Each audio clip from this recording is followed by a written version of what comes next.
Sasa katika bahati mbaya ni kwamba tulikuta kuna tangazo la shekhe aliyetajwa hapa Sheikh Kishki kwamba atahudhuria. Hili kwa hakika lilitufanya tuache hata kutangaza. Kwa sababu msimamo wetu uko wazi.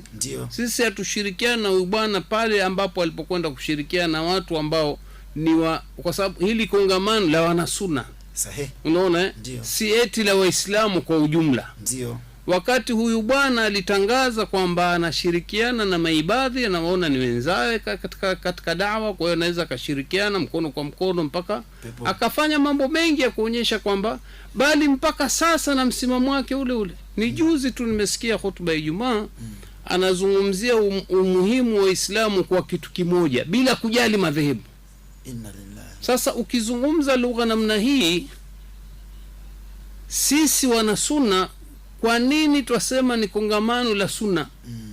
Kwa sababu tunaamini tunazungumza jambo ambalo halisi ni la Bwana Mtume sallallahu alaihi wasallam. Tunajiepusha na bid'a. Kwa hiyo tunakataa kuwakaribisha watu watakoeneza bid'a. Au hata kama kueneza bid'a, kumleta mtu anafahamika mtu wa bid'a, inafanya watu waone kwamba hawa watu wamewakubali hawa, mbona tena wamewalika? Sasa huyu shekhe aliyetajwa hapa ana tabia ya kushirikiana na hawa watu wa bid'a. Sahihi. Unaona na mojawapo ni hiyo, liko wazi likuwa kwamba ameshirikiana na maibadhi, wakati sisi tunaamini watu wa sunna, sisi na maibadhi kwa upande wa itikadi tuna tofauti tena kubwa. Ndio. Unaona sisi tunasema bid'a zao ni mukafira. Kuna baadhi ya mambo ambayo tunaona kwamba wao hawako kwenye mstari wetu. Hatuwakufurishi, lakini saani watu wa bid'a tulisema wazi kabisa.